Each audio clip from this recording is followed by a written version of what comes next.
Bonjour et bienvenue dans cette édition de Première Classe TV, votre chaîne d'information sur les voyages d'affaires du futur. Dans cette édition, nous nous rendons d'abord au Japon. Le Japon qui développe un jet régional, le M90 SpaceJet, et sa version certifiable vient d'effectuer son premier vol. Ensuite, nous nous rendrons chez Airbus, où le développement de l'avion à hydrogène est en cours, et nous allons voir si c'est vraiment le futur de l'aviation. Mais tout de suite, départ pour le Japon chez Mitsubishi. L'avionneur japonais Mitsubishi a effectué le premier vol de son SpaceJet M90 en configuration certifiable il y a quelques semaines. SpaceJet M90, il s'agit de la nouvelle dénomination du MRJ-90. Le SpaceJet M90 donc a décollé de l'aéroport de Nagoya et a effectué des tests de performance de base des avions dans des conditions d'exploitation normales au-dessus de l'océan Pacifique. Après environ 2 heures de vol, l'avion est rentré à Nagoya.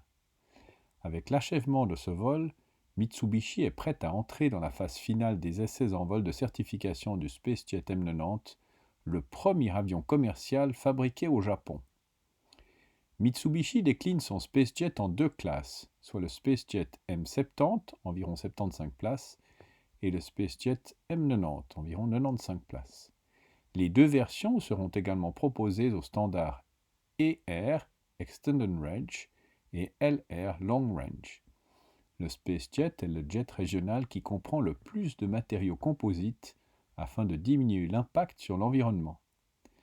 La famille SpaceJet devrait pouvoir concurrencer en matière de coût les actuels Airbus A220 et Embraer 175, avec une consommation en kérosène inférieure de l'ordre de 11% par rapport au premier et 13% par rapport au second.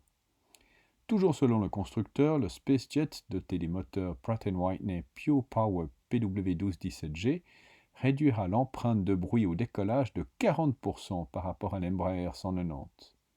Le SpaceJet pourra effectuer des vols sans escale de Denver à New York ou de Denver à Miami par exemple. L'hydrogène sera-t-il le nouveau mode de propulsion pour le transport aérien? En tout cas, ce sont des études qui sont menées chez Airbus, des études assez avancées. Voyons ce qu'il en est. Des avions de ligne à hydrogène dans 15 ans? Les constructeurs y pensent certainement, comme en témoigne le dernier projet d'Airbus.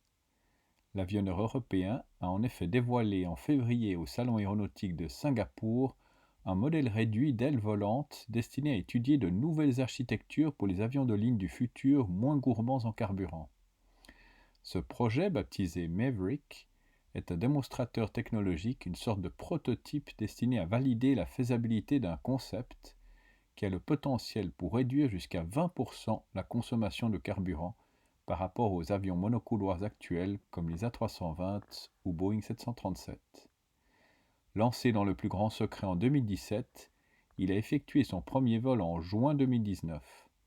D'une longueur de 2 mètres sur 3 de large, sa forme ressemble à un V aplati surmonté de 2 empennages sur lesquels sont intégrés les moteurs.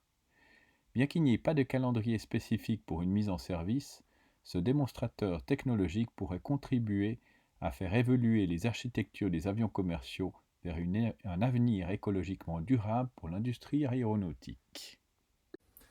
C'est ainsi que se termine cette édition de Première Classe TV. N'oubliez pas de cliquer sur j'aime, de vous abonner, de partager cette vidéo.